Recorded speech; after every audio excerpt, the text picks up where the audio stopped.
अस्सलाम वालेकुम, जय हिंद दोस्तों। मैं तनवीर इसरार।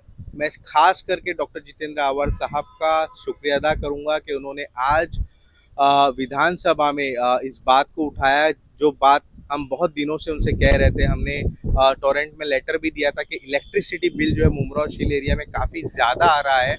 उस बात को उन्होंने विधानसभा में, अगर आप इस वीडियो को एंड तक देखेंगे तो आपको डॉक्टर जितेंद्र अवार साहब ने क्या कहा है पता चलेगा। उन्होंने क्लियर कहा है कि जिसके घर में एक पंखा है उसे भी टोरेंट जो है ज़्यादा बिल भेज रही है।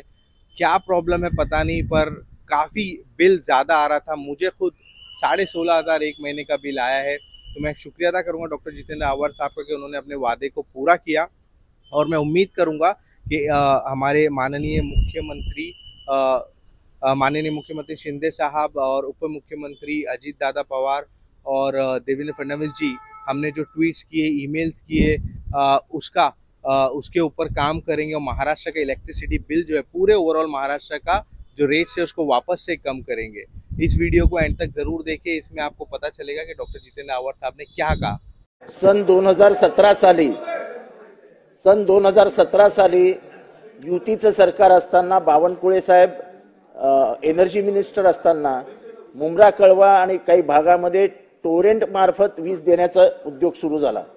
अध्यक्ष महोदय, आता जवळजवळ 2007 वर्ष होत आली, तेव्हाही तेच सरकार होतं, आताही तेच सरकार आहे। अध्यक्ष महोदय, इतकी भरमसाठ बिलं येत आहेत, याबद्दल आम्ही वारंवार तक्रारी करतो आहोत। माननीय मुख्यमंत्र्यांनी आश्वासन दिलं होतं की उच्चस्तरीय समिती नेमून याची चौकशी करू। बिल भरता येत नाही। एका घरात एक फॅन आहे आणि बिल 4,000 रुपये।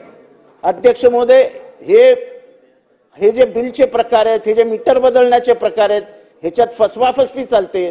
त्यामुळे शासनाने ही बाब गांभीर्याने घ्यावी। मुंब्रा कळव्यामध्ये 50% माणसं ही अंडर पॉवर्टी लाईन आहेत, तरी सरकारने ही बाब गांभीर्याने घ्यावी, अन्यथा तिथे कायदा आणि सुव्यवस्थेचा प्रश्न निर्माण होईल।